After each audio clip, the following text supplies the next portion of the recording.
Oh, eto pa isang balita, mga bossing, patungkol dyan sa mga isasampa daw nila na kaso. Sa mga magpapakalat ng fake news. Teka, magsasampa ng kaso ang Malacanang sa pagpapakalat ng fake news. Ang pinuno ng fake news, si Bongbong.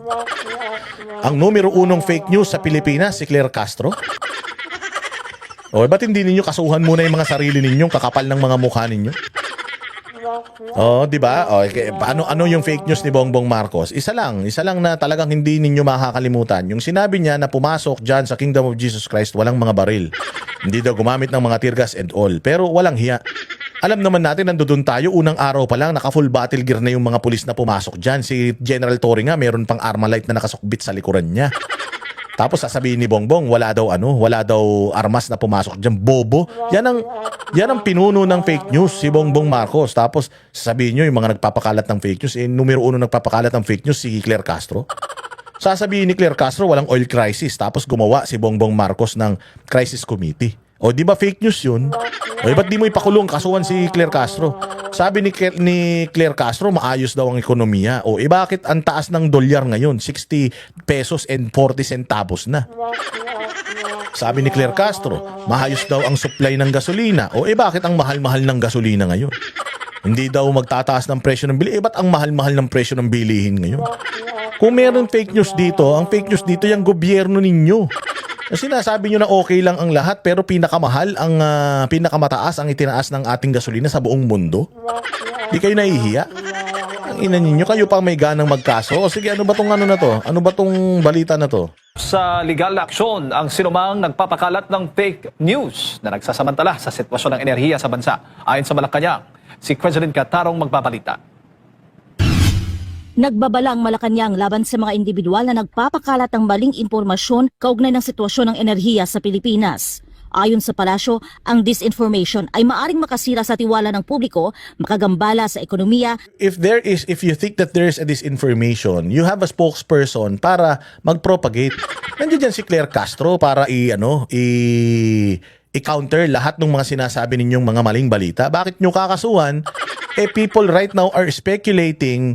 Dahil matalino naman na Pilipino ngayon, nakikita na ng Pilipino anong nangyayari sa mundo. So, people can speculate, hindi po masama ang mag-speculate. Now, nasa trabaho na ninyo sa gobyerno na to keep us in a peaceful state of mind. How? Kailangan yung bigyan talaga kami ng mga datos na huwag kayong mag-alala. Yung mga kumakalat na ganito, mali po yan. Ito po yung datos natin, okay tayo. Di ba? Hindi eh.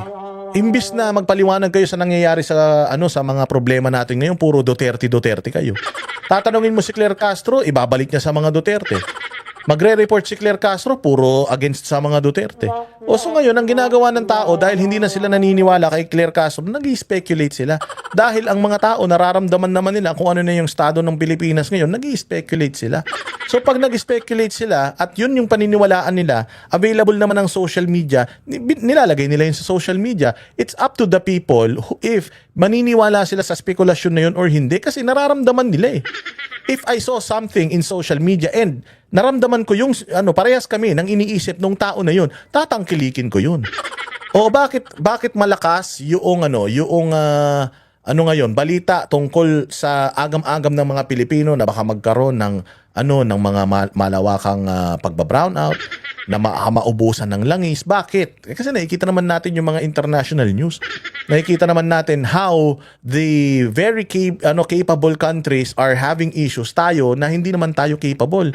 We do not have a president that is capable. So, meron restlessness sa isip at puso ng mga Pilipino. At kapag may restlessness, talagang may mga kakalat na mga opinyon, na mga haka-haka. And trabaho ng gobyerno na yung mga haka-haka na yan patayin by means of magpalabas kayo ng mga totoong datos. But the fact na mas malakas yung agam-agam ng Pilipino, samantalang you have all the money to propagate. Nasa inyo pa mainstream media, may mga vlogger pa kayo. Pero bakit nag-aagam-agam pa rin ng mga Pilipino? Ba't hindi naniniwala sa inyo yung mga Pilipino? Bakit mas malakas yung sinasabi ninyong disinformation sa social media? Kasi nga, Mga sinungaling kayo. Yun ang pundasyon ng leadership ni Bongbong Marcos, kasinungalingan eh. So kung ano man ang sinasabi ng gobyerno ngayon, iisipin ng tao kasinungalingan, kabaliktaran. So pag sinabi ng gobyerno na maayos ang Pilipinas, pucha, iisipin talaga ng tao, hindi maayos ang Pilipinas.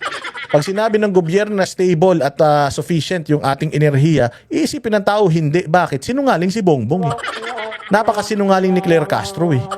Oh, hindi ba? Tapos ngayon magagalit kayo dun sa mga naglalabasan ng mga information sa social media. It's up to the people to decide whether disinformation yun or hindi. Hindi kayo. Oo, the only thing that you need to do is to counter those you think na false information. I-counter nyo yun. Kaya nga kayo may PCO eh. Kaya nga kayo merong state-owned na mga network eh, para ilabas ninyo yung mga katotohanan sa nangyayari sa gobyerno nyo eh. Mga tanga pala kayo eh. At maging banta sa public welfare. Tiniyak naman ng administrasyon ang zero tolerance laban sa mga ganitong gawain. Ayon kay Presidential Communications Office o Ikaw kapal ng mukha mo. Hindi ka pa nga nako-confirm eh. Hindi ka pa nako-confirm bilang isang PCO secretary. Hindi ka pa nako-confirm, hindi ka pa dumadaan sa Committee on Appointment kasi nga puros kayo ang ginagawa ni Bongbong, maglalagay siya ng tao puro acting PCO chief, acting DAR secretary, puro acting. Kapag acting kasi hindi yan dadaan sa Commission on Appointment. Doon pa lang ginagago na tayo ni Bongbong eh. O eto, confirmed na ba ito ng Committee on Appointment? Commission ng Committee on Appointment sa Senate at saka Congress, hindi pa. Oh. So wala pa to, walang kwentang tao to. PCO Acting Secretary Dave Go. Sabi na nga ni Mike Abby, kurakot kayo dyan sa PTV. Kurakot kayo dyan sa PCO. Yun nga, hindi nyo pa ma-address eh. Anong pinagmamalaki mo? Gomez, haharap sa legal na aksyon ang mga mapapatunayang sangkot. Binalaan niya ang sinumang sadyang gumagawa ng kwento at nagpapakalat ng fake news. Numero unong fake news nga si Bongbong eh.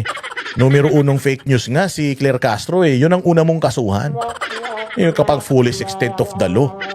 Ulul. Online na sila ay papanagutin ayon sa batas.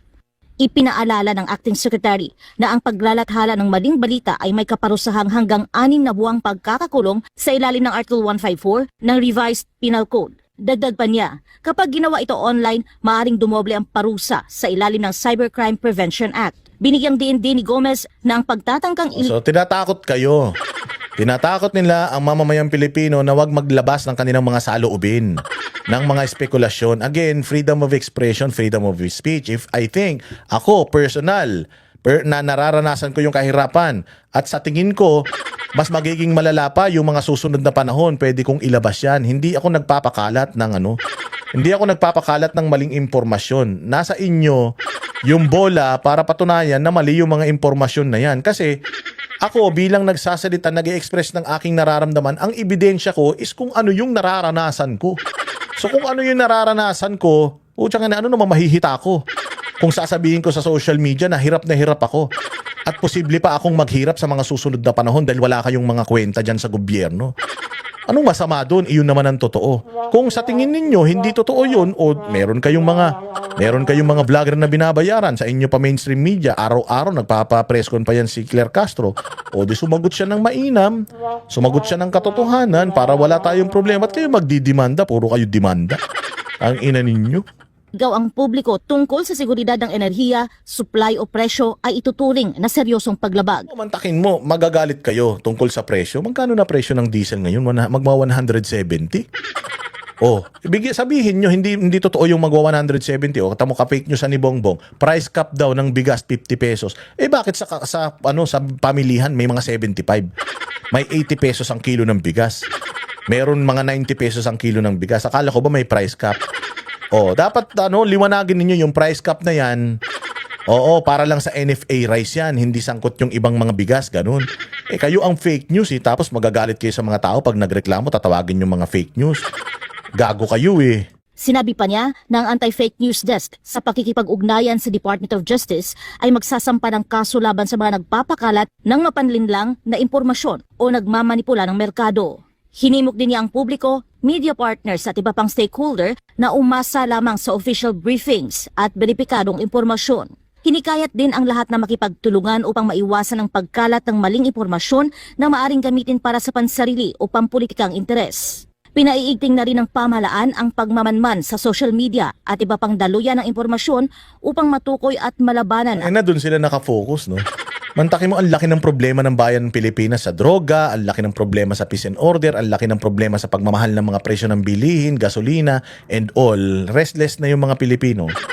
Tapos po siyang inuuna nila, bantayan yung social media para kasuhan yung mga naglalabas lang ng kanilang mga sentimiento. Gago, no?